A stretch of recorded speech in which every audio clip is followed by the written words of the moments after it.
Muy buenos días. Hoy en este espacio a mí me encantaría poder comentarles acerca de los pensamientos, las emociones, los sentimientos y cómo esto se ve reflejado en el comportamiento. Muchas veces nos pasan cosas en la vida cotidiana y no entendemos el por qué. No logramos comprender por qué es que nosotros actuamos de determinada manera, pero para esto es muy importante conocernos. Y si aprendemos estos 4 conceptos y cómo se relacionan cada uno de ellos, vamos a poder tener una mejor visión, una mejor comprensión para los que tienen niños, para los que conviven con alguien más. Es muy importante saber cuál es la diferencia entre las emociones y los sentimientos. En este caso, vamos a ver primero lo que son las emociones.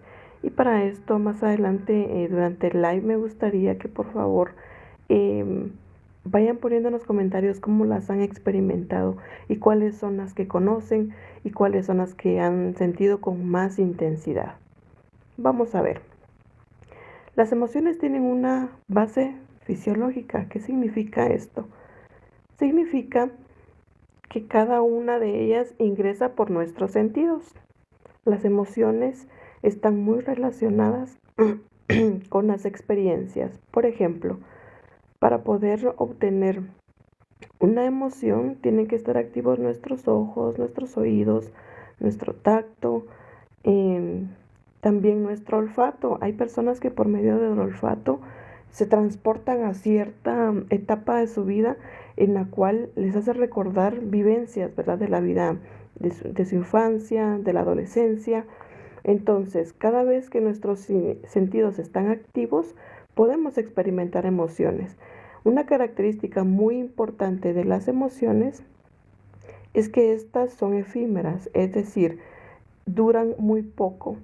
Cuando algo es desagradable o cuando algo nos hace sentir felices, esto dura poco tiempo. Es decir, si por ejemplo a ustedes les pasó algo triste o algo que los enojó durante la mañana, pero al rato ustedes ya están haciendo sus actividades como con normalidad, ya les ha pasado. Entonces eso es una emoción, porque la emoción debe ser gestionada de una manera adecuada. ¿Cómo? Expresando lo que siento, no inhibiendo, no negando la emoción. Por ejemplo, si se sienten enojados y alguien viene y les dice, ¿estás enojado? Y dicen, no, estoy bien, no pasa nada. Están negando la emoción. ¿Y por qué la otra persona le pregunta si está enojado? Porque en su carita lo refleja, o porque en su voz se nota, o porque con sus gestos lo está mostrando, mas no lo está aceptando. Bueno, vimos ya entonces que la emoción es algo pasajero y es algo normal en cada uno de los seres humanos. Son emociones básicas que necesitan ser gestionadas para poder vivir de una manera más plena. Pero cuando eso no sucede, cuando, cuando las emociones son negadas o no son reconocidas, porque existen también personas que están pasando por un momento de tristeza o por un momento de miedo y no saben reconocerlo. Es bien importante saber identificar por qué me siento triste o por qué tengo miedo y no confundir esas emociones. Saberlas identificar también es muy importante. Hay personas que solamente se sienten mal, que sienten sudoración de manos, que sienten como un agujero en el estómago, pero no saben por qué y no saben qué es también. Entonces todo esto de la enseñanza de la inteligencia emocional viene desde la niñez y es principalmente enseñada por los padres. Ellos son los principales gestores de las emociones. Entonces, así como se le enseña a un niño a leer, a escribir, a pronunciar adecuadamente las palabras, también es necesario enseñarles a reconocer sus propias emociones, a identificar qué es lo que le gusta, qué es lo que no le gusta. Bueno, cuando no son gestionadas las emociones, surgen los sentimientos. ¿Y qué son los sentimientos? También son todas esas sensaciones que se sienten en todo el cuerpo y que son desencadenadas por las emociones. La diferencia entre una emoción y un sentimiento es que la emoción es corta, mientras que el sentimiento es más largo. Significa que cuando una emoción no pasa, es decir, sienten enojo, pero por la tarde todavía sienten el mismo enojo, ya no es una emoción, se ha convertido en un sentimiento. Y es ahí donde empiezan aún más los malestares. ¿Por qué? Porque ya son más prolongados. Esto significa entonces que cuando no estoy sintiendo, no estoy gestionando bien mis emociones, voy a tener muchos sentimientos y esos sentimientos en la mayoría de veces son incómodos. Y como estoy sintiendo mal, voy a poder tener pensamientos, que es el tercer paso. ¿Qué son los pensamientos? Son todas esas ideas, todo eso que se asume, todo el contenido del pensamiento que se tiene y que solamente lo conoce quien lo está experimentando. Los pensamientos pueden ser positivos, pueden ser negativos, y dentro de los negativos están los fatalistas. ¿Por qué entonces hay personas que tienen tantos sentimientos y tantos pensamientos fatalistas? Porque no gestionan bien sus emociones. Todo este tipo de pensamientos negativos hacen sentir de una manera inadecuada al ser humano. Esos pensamientos catastróficos le hacen creer cosas que en realidad no son ciertas. Entonces, el saber conocerse, el poder tener la capacidad de identificar cuáles son todas esas situaciones que a mí me generan sentimientos desagradables, van a ayudar a poder modificar los pensamientos. Y si se modifican los pensamientos, obviamente se va a tener una mejor autoestima, un mejor autoconcepto. Y es ahí donde viene la raíz de muchos de los problemas psicológicos que lamentablemente se viven en la actualidad. La depresión, las inseguridades, los temores, las fobias, todos esos traumas no superados interfieren en la vida cotidiana de cada ser humano.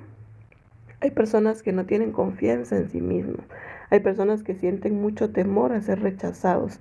Hay personas que son sobreprotectoras. También existen personas que son posesivas, ya sea con su pareja o con los hijos. Todo esto tiene una explicación. También existen las personas que tienen esos pensamientos de que yo así estoy, así me voy a quedar y así me tienen que querer.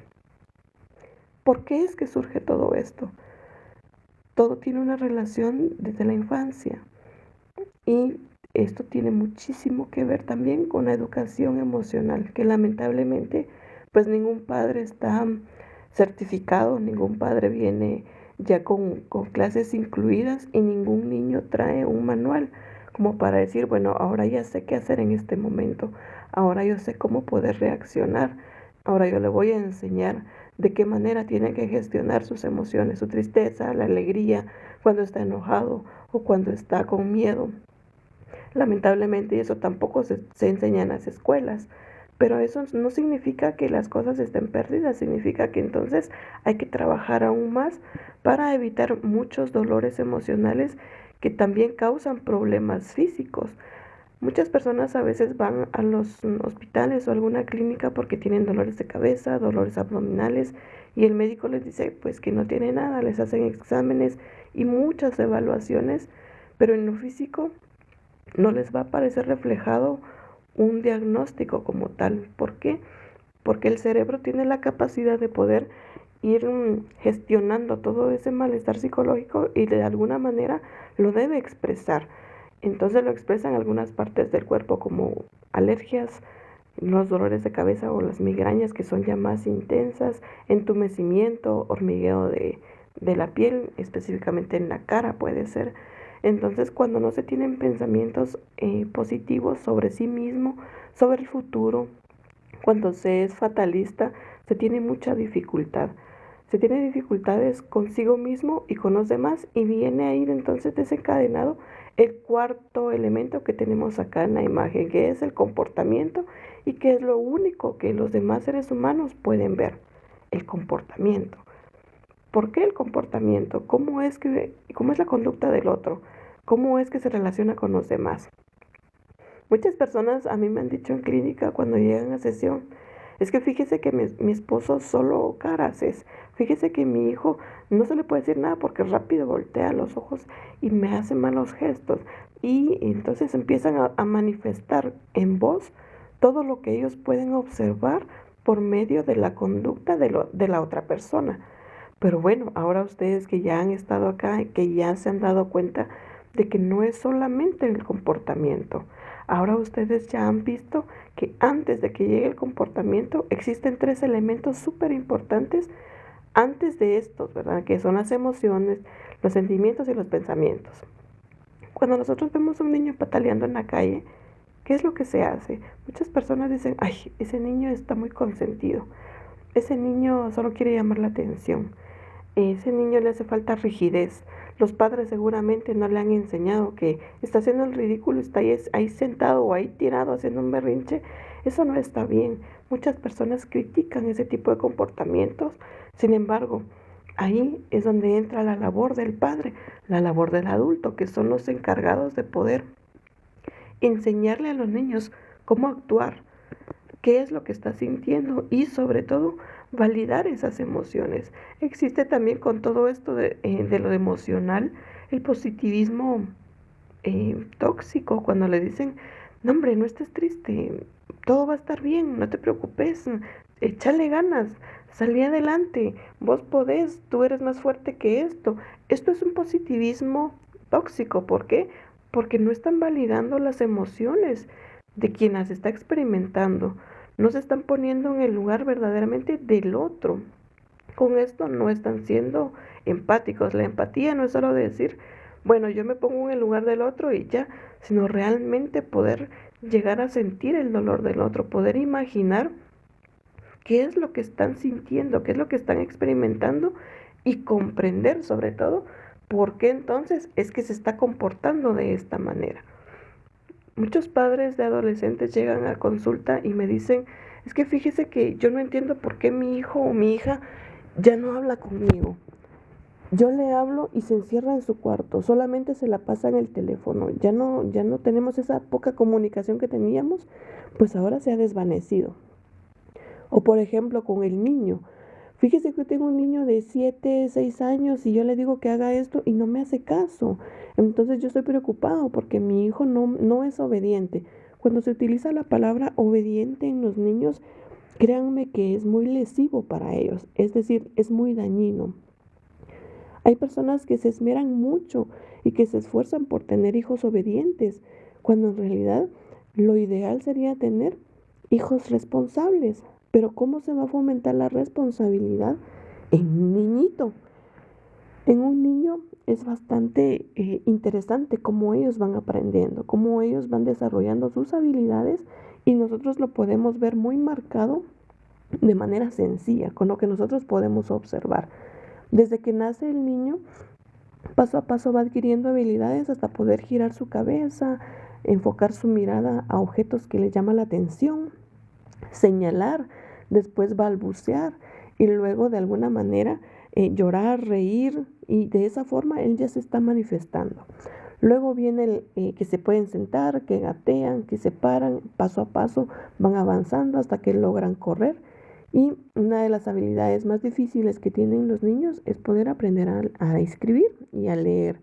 Pero ¿cómo es que esto surge? Si se han dado cuenta, en algunas escuelas o algunos colegios implementan métodos diferentes que les usan las onomatopeyas, les muestran figuras y cómo se relaciona el sonido con esa figura. ¿Pero por qué? Porque el nivel de madurez cerebral de un niño es muy diferente al de un adulto. Entonces, trato la manera de terapia de explicarle esto a los padres, porque, por ejemplo, a un niño de 6 años, cuando empieza a llorar o cuando no quiere comer o cuando no quiere hacer la tarea, le dicen, es que esto es para tu bien. Tú tienes que ir a estudiar, ve a recoger esos juguetes, tú tienes que ser responsable. Y el niño a veces se queda viendo y se queda, pues tal vez imaginando algunas otras situaciones que no tienen absolutamente nada que ver con lo que el padre le está indicando. Ahora, para que se den cuenta de esto, ¿verdad? Quienes tengan niños pequeños, me gustaría que lo intentaran, que intentaran comunicarse con ellos con palabras comprensibles, ¿sí? Una vez le dijo una madre a un niño, es que tú no eres estable. Tú tienes que tratar la manera de tener buenas relaciones con tus compañeritos. Era un niño de 5 años y esto surgió a raíz de una pelea que tuvieron. Entonces le digo, bueno, está bien, yo sé que usted quiere el bien para su hijo, pero ahora cuénteme, ¿será que es un niño de 8 años, sabe que es una relación, sabe que son relaciones sociales, sabe que es compartir? Entonces me decía, pues yo digo que sí, porque yo se lo explico, él siempre sabe que tiene que ser educado, que tiene que compartir con sus compañeritos. Entonces le digo, usted lo ha dicho, está asumiendo. Un niño nunca va a entender las cosas de manera literal como lo haría un adulto. Entonces, esto es lo que ocurre. Solamente se está viendo el comportamiento del niño y se están obviando las demás tres, bueno, las otras tres situaciones que vimos aquí, las emociones, sus sentimientos y cómo él piensa. Cuando ya el niño entró conmigo a terapia y le digo, hola, ¿cómo estás? Pasa adelante. Le enseñé muchas cosas y empezamos a platicar, el niño muy dispuesto. Y ahí en la evaluación psicológica se realiza un tipo de, bueno, una evaluación muy compleja en donde nosotros vamos viendo si tiene capacidades en sus emociones por medio de sus sentidos. Evaluamos algunas cosas físicas, algunas cosas cognitivas que tienen que ver mucho con el cerebro y el niño súper bien iba realmente respondiendo a las instrucciones. Era muy atento. Entonces de ahí le digo, ay, mira, estábamos por medio del juego y le digo, mira, este personaje es responsable y se me queda viendo y no me dijo nada. Y luego siguió pues en el juego. Por medio del juego nosotros evaluamos muchísimas cosas con los niños por esta razón, ¿verdad? Porque no podemos ponernos en una conversación como lo haríamos con un adulto porque ellos no tienen ese pensamiento todavía literal, ellos no tienen todavía desarrolladas sus operaciones concretas. Entonces en un momento le digo, ¿tú comprendes qué significa esto? ¿Que este personaje sea responsable? Y me dice, no, no sé. Entonces le digo, ah, muy bien, le digo, entonces vamos a aprender qué es ser responsable. Cuando tú utilizas tus juguetes, son tuyos, te gustan, tú los quieres y empiezo, ¿verdad? Con toda esa labor de poder hacerle un gran mapa mental explicándole porque ellos por medio de su imaginación van explorando aún más su conocimiento.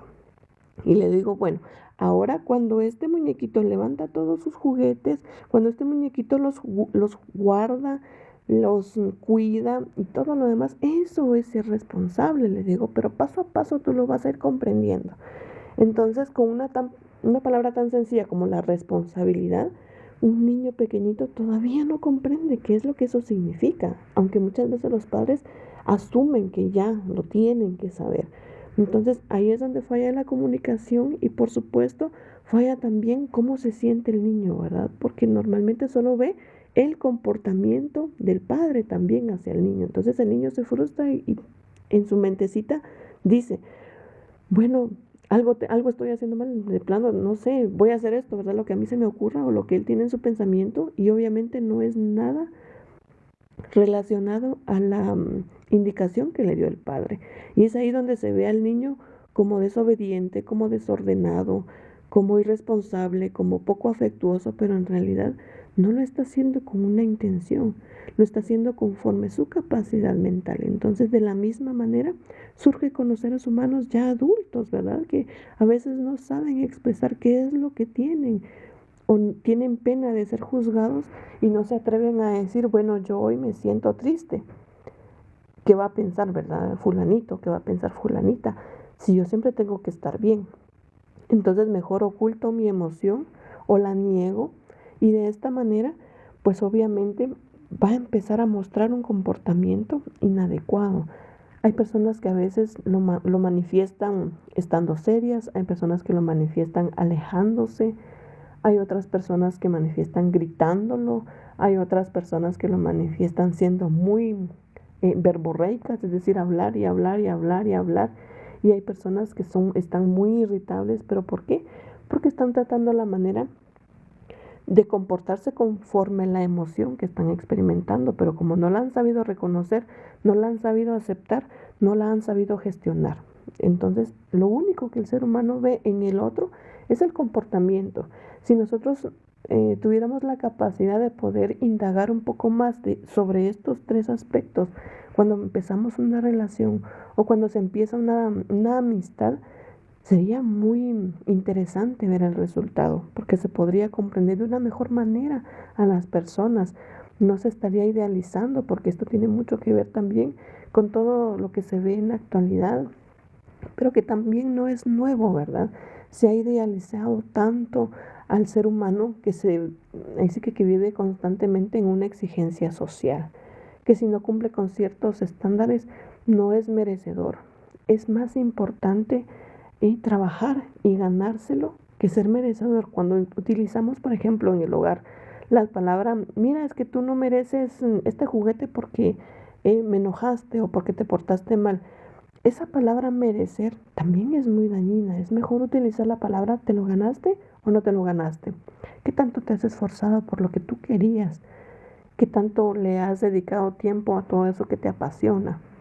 Y de esa manera ir compensando o reconociendo los logros de cada uno de los miembros de la familia para poder utilizar las emociones, los pensamientos y el comportamiento de una manera positiva dentro del hogar. Es importante la observación y la escucha. No es lo mismo ver y no es lo mismo oír. Ver y oír es hacerlo sin prestar atención, mientras que observar y escuchar va muy enfocado a la atención. Esto no significa que se van a quedar inmóviles observando cada uno de los movimientos del ser humano que tiene enfrente. No me estoy refiriendo a eso. Me estoy refiriendo a que cuando alguien les exprese algo, ustedes puedan verlo a los ojos y ustedes puedan observar realmente si lo que dice va en concordancia con lo que realmente está mostrando, que es su comportamiento. Si se dan cuenta, desde ahí nos lanzamos del paso 1, que son las emociones, al paso 4, que es el comportamiento. Enseguida van a poder tener una mejor referencia de si lo que están escuchando está en línea con su comportamiento. No es posible, ¿verdad? Que, por ejemplo, alguien le diga, ay, hoy estoy muy feliz de estar aquí contigo, pero así con un tono de voz tan seco y con su expresión apagada, no hay concordancia entre lo que dice y lo que está manifestando, ¿de acuerdo?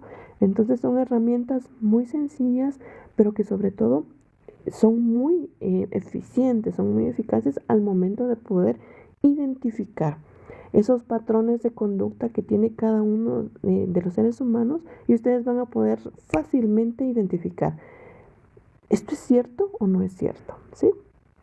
Aclaro, no siempre esto, aunque haya concordancia, va a ser cierto. ¿Por qué? Porque existen muchas patologías como las personalidades, cada uno de los trastornos de las personalidades, que también eso pues ya es un tema un poco más complejo, pero que en algún momento me gustaría platicarles. Pero ahora, cuando ustedes vean a su niño, o cuando ustedes vean a su adolescente, o vean a su pareja, y les pregunten, ¿cómo estás? ¿Cómo te sientes hoy? Y les digan, bien, ustedes vean su gesto, vean su comportamiento, y ustedes se van a poder dar cuenta si realmente esto es cierto o no es cierto. Si no es cierto, entonces significa que usted tiene la oportunidad de poder ayudarle, de poder apoyarle y decirle, acá estoy para ti, puedes contar conmigo. No utilizarlo de una manera negativa, ¿verdad? Bueno, me estás diciendo esto, pero yo veo que esto no es cierto, y ponerse a la defensiva y utilizarlo de manera negativa hacia la otra persona, ¿de acuerdo? Es muy importante poder tener esa capacidad de empatía y reconocer que cada uno de los seres humanos tiene su propia forma de ser, y eso es lo que nos hace únicos. No hay en este mundo dos personas iguales. Entonces cada uno tiene su propio espacio, cada uno tiene su propio valor dentro del hogar, y eso es muy importante y es muy necesario reconocerlo, ¿verdad? Esa individualidad que nos hace únicos y que nos hace tan especiales.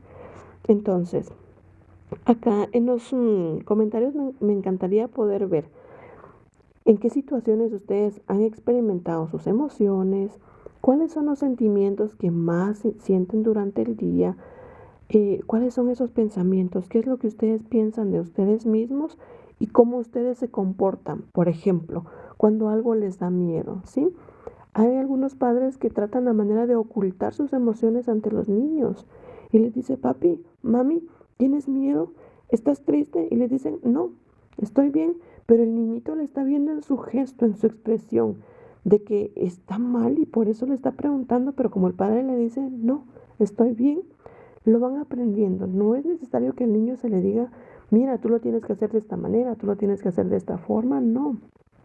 Esto va implícito y ellos automáticamente lo van aprendiendo. Entonces está relacionado con estos 4 elementos que hemos estado viendo. Entonces hay que ser muy cuidadosos en este sentido, ¿verdad? Y no tengan pena, porque al final el hecho de ser adultos no significa que ya son inmunes al dolor o que son inmunes a las emociones, no, con mayor razón, ¿verdad? Tienen todo el derecho de expresarse y de decir qué es lo que les molesta. Eso sí, de una manera adecuada, de la forma que les gustaría que ustedes les dijeran las cosas también.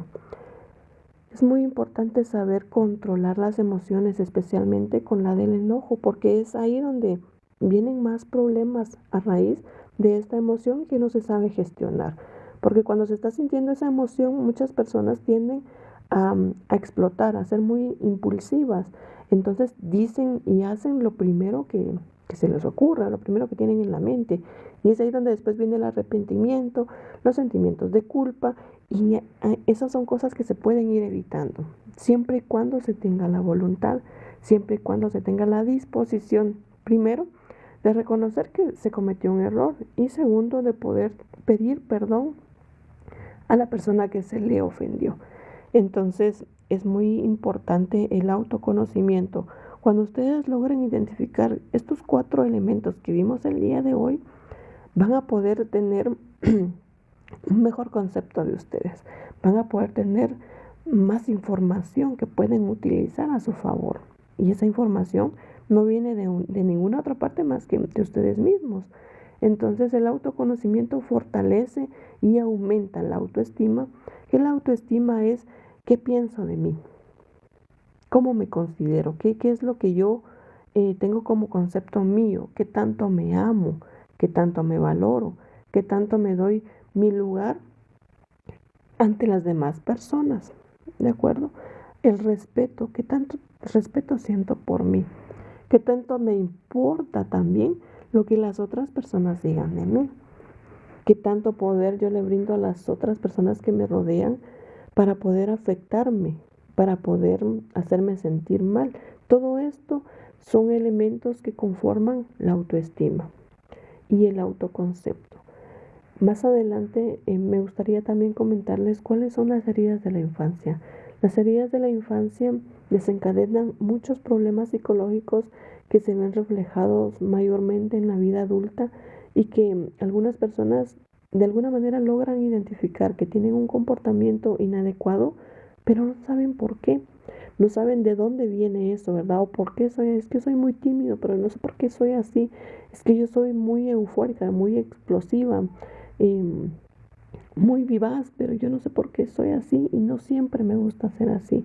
Existe una explicación para cada uno de estos comportamientos y se logra también tener un avance significativo cuando existe la voluntad, cuando existe la honestidad, porque en el proceso terapéutico siempre debe ser voluntario. El proceso terapéutico es individual y se trabaja a veces en pareja o en familia, dependiendo de la situación que esté viviendo el consultante. De lo contrario, es individual. Cuando tengan la oportunidad o cuando ustedes consideren que existe la necesidad de apoyo, de buscar esa ayuda profesional, no duden en hacerlo y vayan sin ninguna pena porque cada uno de los profesionales de la salud mental trabaja de una manera ética. Esto significa, y confidencial, ¿verdad? Significa que todo lo que platiquen con el psicólogo o con la psicóloga, incluso con el psiquiatra, se queda únicamente entre ustedes dos, ¿de acuerdo? El psiquiatra o el psicólogo tiene, está regido bajo un código de ética y de confidencialidad profesional que solamente pueden ser hay ciertas excepciones, perdón. Y esas excepciones se aplican cuando la vida del paciente o de alguna de las personas de su alrededor está en peligro. Se rompe, se rompe entonces el secreto profesional. De lo contrario, no. Y es bien importante tener la capacidad de poder expresarse libremente y explicarle o comentarle al terapeuta o al psicólogo qué es lo que les está afectando, sin temor a ser juzgados. Hay que romper poco a poco esas barreras que se tienen todavía de que quienes van a terapia son los locos. De hecho, nosotros en la psicología ni siquiera utilizamos ese término, porque no existe para nosotros. Ese término es impuesto por la sociedad y también esto es un tema muy, muy interesante, ¿verdad? Cómo la sociedad juega un papel fundamental en el comportamiento del ser humano. Cómo la sociedad es la que impone qué es lo bueno, qué es lo malo, qué es lo aceptado, lo no aceptado, qué es lo moral y lo inmoral y así muchas otras categorías que se van desarrollando a lo largo de la vida y muchas de esas categorías a veces llegan a ser lesivas con el propio ser humano, pero como así es como se ha trabajado durante mucho tiempo, durante muchas décadas, pues se sigue trabajando de la misma manera. Sin embargo, esto no significa que siempre deba ser así, ya que el ser humano tiene una gran ventaja. Y quiero que ustedes sepan cuál es esa gran ventaja. El ser humano es moldeable, es adaptable. Por lo tanto, puede cambiar. Si se lo propone, lo puede realizar para su propio beneficio. Muchísimas gracias a cada uno de los que se han unido, a cada uno de los que estuvieron acá presentes. Deseo de todo corazón que las actividades que realicen el día de hoy sean conforme lo planificado y si no es así, que puedan resolver, que puedan de alguna manera gestionar y, y obtener los resultados que ustedes esperaban. Les mando un fuerte, fuerte abrazo. Gracias por estar acá y espero nuevamente en una oportunidad poder compartir con ustedes otro tema interesante. También pueden dejarme en sus comentarios sobre qué les gustaría que les explique o que les platique. Siempre relacionado a los temas psicológicos. Muchísimas gracias por estar acá. Les deseo un excelente día y nos vemos en una próxima.